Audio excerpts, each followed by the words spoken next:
हम कर रहे थे उत्तराधन सूत्र अध्याय 1 विनय श्रुत। उत्तराधन सूत्र के प्रथम अध्याय की 5 गाथाओं का विस्तार पूर्वक वर्णन हम पढ़ चुके हैं। आज की इस वीडियो में गाथा नंबर 6 से लेकर 10 तक हम पढ़ने का प्रयास करेंगे।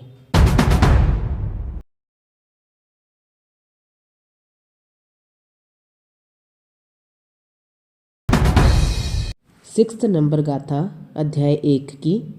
सुनिया भावम सानस सुयरस नरसय विनय ठविज अपानम इच्छन्तो हियमपनो। इसका संस्कृत छाया अनुवाद है। श्रुत्वा भावम शून्या शुक्रस्य नरस्य च विनये स्थापयेदात्मानम इच्छन् हितमात्मने। प्राकृत के एक एक वर्ड का हिंदी में अनुवाद देखेंगे। सुनिया, सुनिया मीन्स सुन करके, अभावम यानी कि बुरे फल को, सानस, सानस बोलते हैं कुतिया का, सुयरस यानी कि शुक्र का, सुअर का हमने देखा उदाहरण पिछली वीडियो के अंदर, और एक सड़े कान वाली कुतिया का उदाहरण देखा। ठीक है। य और नरस यानी कि पुरुष का, विनय विनय में, ठविज स्थापना करें, अप्पणम आत्मा को, इच्छन्तो चाहता हुआ, हियम हित अपनो आत्मा का। यानी कि सुनिया भावम सानस, सुन करके हमने क्या सुना है, 3 उदाहरण हमने सुने हैं। कुतिया का उदाहरण, सुअर का उदाहरण, ऐसे ही अधम पुरुष यानी कि अविनीत पुरुष का उदाहरण हमने सुना, अविनीत शिष्य का उदाहरण सुना। तो कहने का भाव क्या है, अपनी आत्मा का हित चाहने वाला जो साधु होता है, वो साधु सड़े कानों वाली कुतिया और विष्टा खाने वाले सुअर के समान अपनी हीन तिरस्कृत स्थिति को समझे। यानी कि जैसे कि सड़े कान वाली कुतिया और सुअर को हर जगह से निकाल दिया जाता है ना, ऐसे ही उसका भी हर जगह से तिरस्कार होता है। अपनी ऐसी सिचुएशन को वो समझे। कौन? जो अपनी आत्मा का हित चाहता है, ऐसा साधु अपनी इस सिचुएशन को समझे और अपने आप को, अपनी आत्मा को विनय धर्म में स्थापित करे कि विनय ही सब धर्मों का मूल है, मुझे विनय धर्म में स्थापित होना है। ठीक है। An ascetic seeking spiritual uplift should understand his degraded condition in light of the aforesaid repudiation of a bitch with ulcerous ear lobes and a pig, and accordingly accept and follow the code of modesty। ठीक है।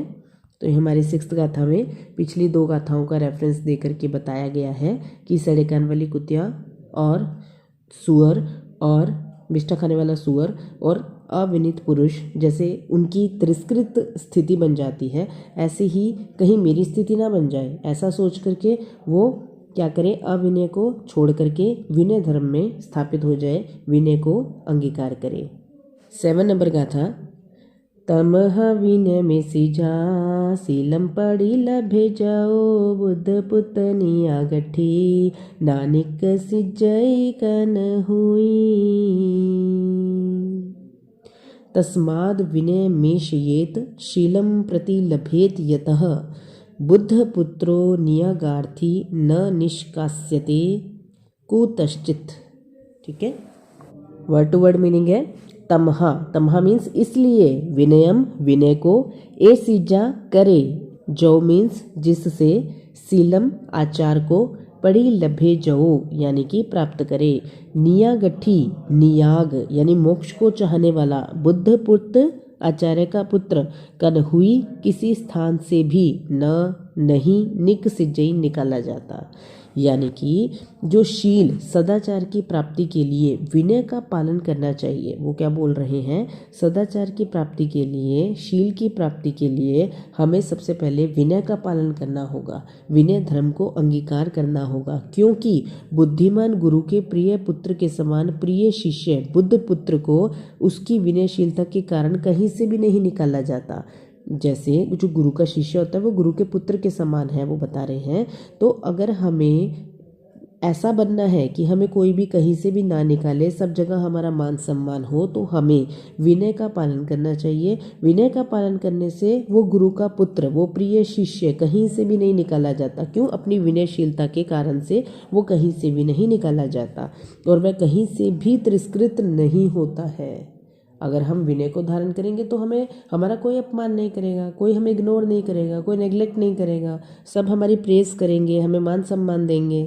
ठीक है, तो कब देंगे? जब विनय को हम अपने जीवन में अंगीकार करेंगे। To attain noble conduct one must embrace modesty, because like the beloved son of a wise guru, even his beloved disciple son like people is never thrown out from anywhere due to his modesty. Nowhere is he insulted. ठीक है, तो जो विनय धर्म का पालन करता है वो कहीं से भी नहीं निकाला जाता। 8 नंबर गाथा है। निसंते सिया मोहरी बुद्धानम अंति एसया, अठ जुत्तानी सिखी जा नेरठानी उवज्जये। निशांतः स्याद मुखरी बुद्धानामन्तिके सदा, अर्थयुक्तानि शिक्षेत निरर्थानि तु वर्जयेत। वर्ड टू वर्ड मीनिंग है इसका। निसंते यानी कि अति शांत, सिया होवे, अमुहरी मीन्स असंबद्ध भाषी न होवे, बुद्धानम आचार्यों के, अंतिये समीप में, सया यानी कि सदा, अठजुत्तानी अर्थयुक्त पदों को, सिखिजा मीन्स सीखे, निरट्ठानी निरर्थक बातों को, उ यानी कि वितर्क से, वज्जय यानी कि त्याग दे। कहने का भाव क्या है?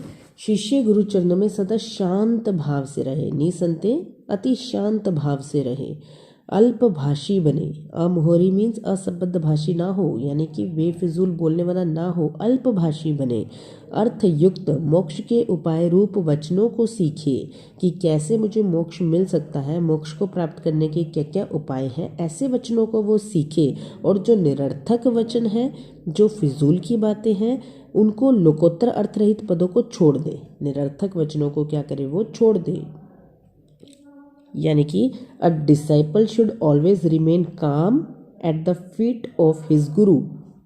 ही should talk less, learn meaningful text leading to liberation and reject meaningless phrases without spiritual context. ठीक है, तो जो नॉन स्पिरिचुअल बातें हैं, जो मीनिंगलेस बातें हैं, उनको तो वो रिजेक्ट कर दे, छोड़ दे। और जो मीनिंगफुल टेक्स्ट है, जो हमें लिबरेशन की ओर लेकर के जाता है, जो मोक्ष की ओर लेकर के जाता है, ऐसे टेक्स्ट को उसे लर्न करना चाहिए, उसे पढ़ना चाहिए, उसे सीखना चाहिए, कम बोलना चाहिए और गुरु चरणों में शांत भाव से रहना चाहिए। तो ऐसा शिष्य अगर बन जाता है कोई, तो फिर वो अपनी मंजिल मोक्ष को जरूर प्राप्त कर लेता है। 9 नंबर गाथा है। अनुशासियो न कुपिजा खंतिम से विजय पंडिये, खुड्डे हिंसा संसगिम हासम कीड़म च वज्जये। अनुशासितो न कुपियेत शांतिम सेवेत पंडितः, शुद्रैः सह संसर्ग हासम क्रीड़ाम च वर्जयेत। वर्ड टू वर्ड मीनिंग है इसका। अनुशासियो यानी कि शिक्षित करने पर, न कुप्यजा कोप ना करें, खंतिम क्षमा को, सेविज यानी कि सेवन करें, पंडिये पंडित, खुड्डेहिम शुद्रोपतित आचार वालों के, सह यानी कि साथ, संसगिम संसर्ग, हासम यानी कि हास्य, च यानी कि और, कीड़म क्रीड़ा, वज्जय यानी कि छोड़ देवे। क्या बता रहे हैं कि विवेकवान शिष्य गुरु के कठोर अनुशासन, शिक्षा, ताड़न तर्जन से कुपित ना होए कि मेरे गुरु तो मुझे बार बार डांटते ही रहते हैं, मेरे गुरु तो बार बार मुझे टोकते ही रहते हैं। गुरु आपके ऊपर अनुशासन कर रहे हैं, आपको डिसिप्लिन में रख रहे हैं, तो आपको कुपित नहीं होना है, आपको गुस्सा नहीं करना है। तो शिष्य जो होता है वो गुरु के कठोर अनुशासन से कुपित नहीं होता। तो वो शिक्षा दे रहे हैं कि उनके कठोर अनुशासन से कुपित ना होवें, हृदय में क्षमा शांति को धारण करें। क्षमा धारण करें कि कोई बात नहीं, मेरे गुरु बोल रहे हैं, मेरे बड़े बोल रहे हैं, मेरे माता पिता बोल रहे हैं, मेरे दादा दादी बुजुर्ग मुझसे कुछ कह रहे हैं, तो वो मेरे भले के लिए ही होगा ना, वो मेरा बुरा क्यों चाहेंगे। वो मेरा बुरा तो नहीं चाहते हैं। तो अगर मेरे भले के लिए मुझे डांटना भी पड़ रहा है तो इट्स ओके, कोई बात नहीं, ठीक है। तो क्षमा को धारण करें तथा शूद्र व्यक्तियों से संपर्क ना रखें हैं। शूद्र व्यक्ति कौन होते हैं?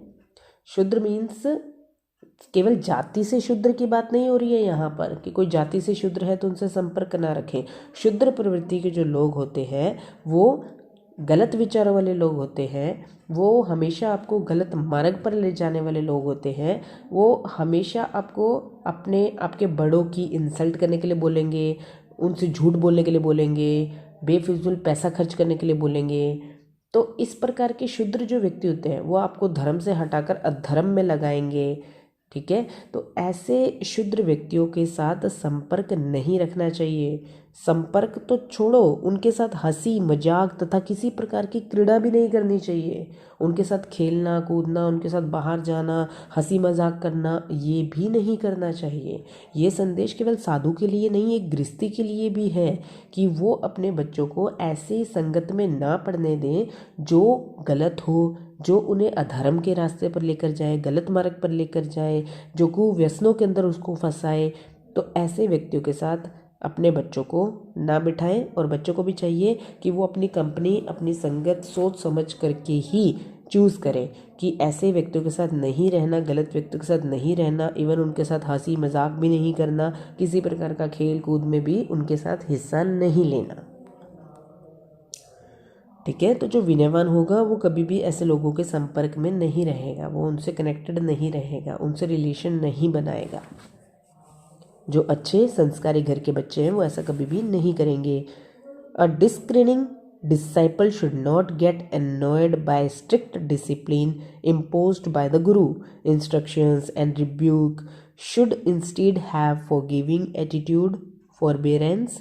He should neither keep company of mean persons, nor should he mock and play around with them.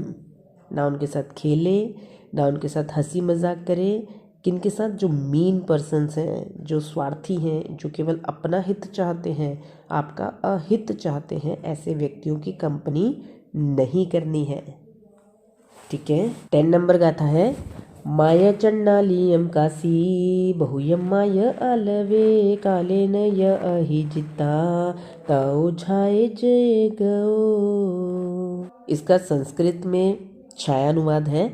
माच चंडालेकम कारशी बहुकम मा चालपेत कालेन चाधित्य ततोध्याये देककः। इसका वर्ड टू वर्ड मीनिंग है, हे शिष्य, माँ मत यानी कि समुच्चय, चंडालियम क्रोध के वशीभूत होकर झूठ, काशी यानी कि बोले, और माँ मत बहुयम यानी कि बहुत, आलवे मीन्स बोले, मीन्स और, कालेन काल के प्रमाण के अनुसार, अहिजिता यानी कि पढ़कर, तव मीन्स उसके पश्चात, झाएज ध्यान कर, एगो मीन्स एक होकर। इसका अर्थ है शिष्य क्रोध के आवेश में आकर चंडालीय कर्म, जो चंडाल कर्म करते हैं, किसी को मारना पीटना काटना, फांसी पे लगा चढ़ाना, मतलब किसी की हत्या कर देना, इस प्रकार के चंडालिक कर्म जो होते हैं वो न करे।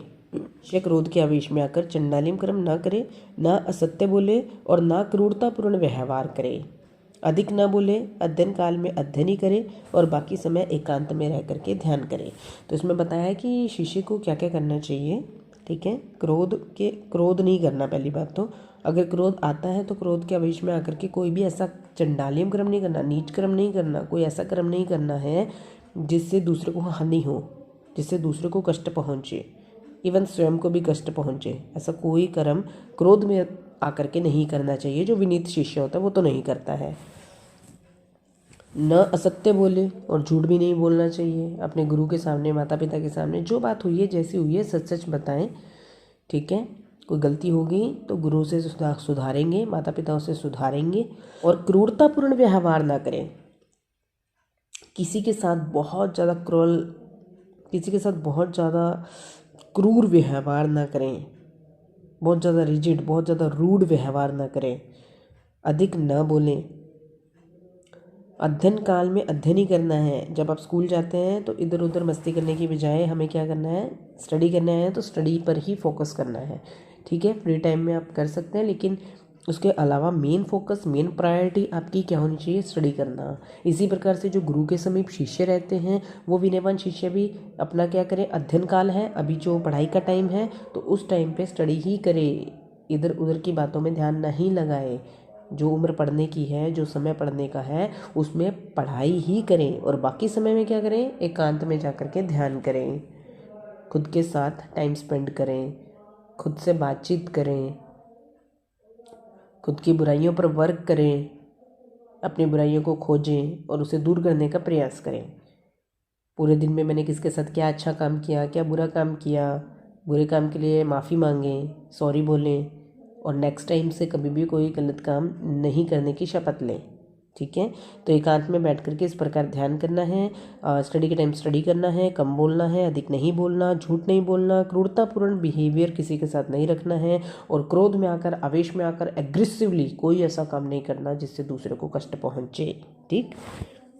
Out of anger, a disciple should not indulge in any despicable activity. Neither should he tell lies nor indulge in cruel behavior. He should talk less, should study at proper time, and should spend remaining time in solitary meditation. I hope ये 10 गाथाएँ अच्छे से clear हो गई होंगी। मूल पाठ, संस्कृत का छायानुवाद, एक एक वर्ड का हिंदी में मीनिंग, प्लस हिंदी और इंग्लिश में इसकी एक्सप्लेनेशन।